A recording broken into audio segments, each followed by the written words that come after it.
Hello, this is Dave up in New Hampshire in the United States. Thought I'd do a little video of the work I've been doing recently on my Cortina layout. I've added the tracks in for the right-hand section, and I have most of the track work in for the front extension. I don't have that all wired up yet. Today, though, I wanted to talk a little more about automated train control. I'm mostly using Marklin engines, and in them I've installed decoders from Claudius at Velmo. I went with these because A, they really are drop-in, there's no soldering, they're easy and reliable, but also they support a feature called asymmetric DCC. Fancy words for basically changing the voltage slightly between the rails. So in this case, the right-hand rail can receive a slightly attenuated signal. The decoder can pick that up, and that lets us do things like we'll see the signal here is set to yellow-green. And now as we enter the station, the engine slows down. As it goes past the signal, it resumes its speed normally. I'm doing that using modules from Lens, in this case the BM2 module, which implements the slow, and it also can implement a stop feature. So now when I click the stop button, we'll see the signal now is at red, and as the engine enters the station, it will come to a halt.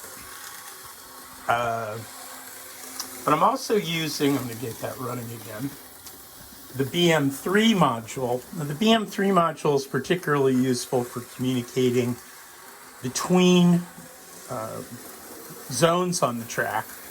And here you'll see I have another engine queued up on the bridge. We see the light is red.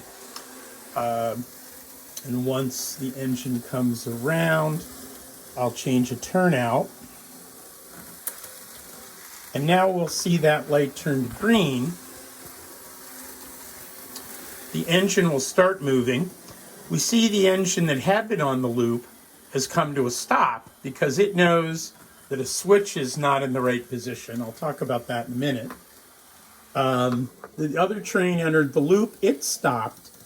Now because it senses the presence of the engine stopped at the signal because of the switch, I will turn that switch back to normal.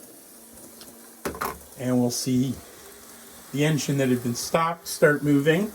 And once it progresses, we'll see the other engine. So the BM3 module allows me to sense the presence of trains in another zone.